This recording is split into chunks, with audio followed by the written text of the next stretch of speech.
ವ್ಯಾಪ್ಸ್ techno private ಲಿಮಿಟೆಡ್ನ 25ನೇ ವರ್ಷದ ಕಾರ್ಯಕ್ರಮವನ್ನು ಆಯೋಜನೆ ಮಾಡಿತ್ತು.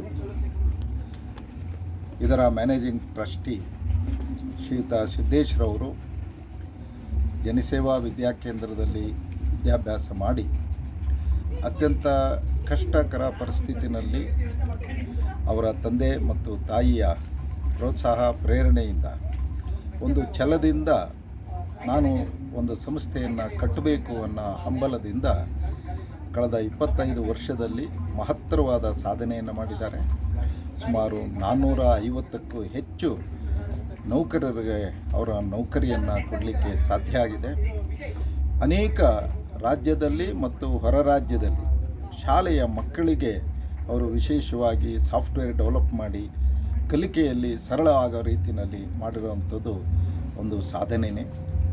ಇದರ ಜೊತೆಗೇ ಅವರು ದುಡಿಮೆಯೊಂದೇ ಅಲ್ಲ, ಈ ಸಮಾಜದಲ್ಲಿ ಸೇವೆಗೋಸ್ಕರ ಕೆಲಸ ಮಾಡಬೇಕು ಅನ್ನೋ ದೃಷ್ಟಿಯಿಂದ ಒಂದು ಟ್ರಸ್ಟನ್ನು ಮಾಡಿ ಅದರ ಮುಖಾಂತರ ಅನೇಕ ಸೇವಾ ಚಟುವಟಿಕೆಗಳಿಗೆ ಅವರು ಸಹಾಯವನ್ನು ಕೊಡ್ತಾ ಇದ್ದಾರೆ. ಹೀಗೆ ಒಬ್ಬ ವ್ಯಕ್ತಿ ತಾನು ಮನಸ್ಸು ಮಾಡಿದರೆ, ಪರಿಶ್ರಮ ಹಾಕಿದರೆ ಏನನ್ನು ಬೇಕಾದರೂ ಸಾಧನೆ ಮಾಡಬಹುದು ಅನ್ನೋದನ್ನು ತೋರಿಸಿಕೊಟ್ಟಿದ್ದಾರೆ. ಅವರು ಈ ರೀತಿ ಬೆಳೆದಿರುವಂಥದ್ದು ನಮ್ಮ ಮಿತ್ರರೂ ಹೌದು, ನಮ್ಮ ಶಾಲೆಯಲ್ಲಿ ಕಲಿತಂಥವರೂ ಹೌದು. ನಮಗೆ ಅವರ ಪ್ರಗತಿಯನ್ನು ನೋಡಿ ಭಾಳ ಹೆಮ್ಮೆಯಾಗಿದೆ. ಈ ಒಂದು ರಜತ ಮಹೋತ್ಸವದ ಈ ಶುಭ ಸಂದರ್ಭದಲ್ಲಿ ಅಲ್ಲಿ ಕೆಲಸ ಮಾಡ್ತಾ ಇರತಕ್ಕಂಥ ಎಲ್ಲ ನೌಕರರಿಗೆ, ಅಧಿಕಾರಿಗಳಿಗೆ ನಾನು ತುಂಬ ಹೃದಯದ ಒಂದು ಅಭಿನಂದನೆಗಳನ್ನು ಸಲ್ಲಿಸ್ತೇನೆ.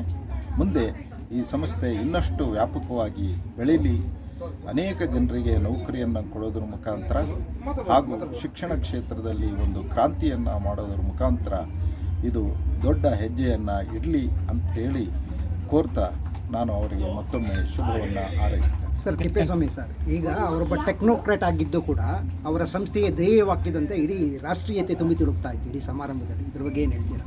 ಆಯ್ಕೆ ಮಾಡುವ ಪ್ರಶಸ್ತಿಗೆ ಆಯ್ಕೆ ಮಾಡಿ ಅವರು ಬೆಳೆದು ಬಂದಿರೋ ಶಾಲೆ ಮತ್ತು ಬೆಳೆದು ಬಂದಿರೋ ಕುಟುಂಬ ಅವರಿಗೆ ಈ ರೀತಿಯ ದೃಷ್ಟಿಕೋನ ಮತ್ತು ಸಂಸ್ಕಾರವನ್ನು ಕೊಟ್ಟಿರೋದರಿಂದ ಅವರು ಬರೀ ದುಡಿಮೆಯೊಂದೇ ಅಲ್ಲ, ಸಮಾಜದ ಜವಾಬ್ದಾರಿಯನ್ನು ಹೊತ್ತು ಅವರು ಕೆಲಸ ಮಾಡ್ತಾ ಇರೋದ್ರಿಂದ ಅವರಿಗೆ ಈ ದೃಷ್ಟಿಕೋನ ಇರೋದರಿಂದ ಈ ರೀತಿಯ ಒಂದು ರಾಷ್ಟ್ರೀಯ ಭಾವನೆಯನ್ನು ಇಲ್ಲಿ ಮೂಡಿಸೋದರಲ್ಲಿ ಅವರು ಸಹಜವಾಗಿ ಅದನ್ನು ಮಾಡಿದ್ದಾರೆ.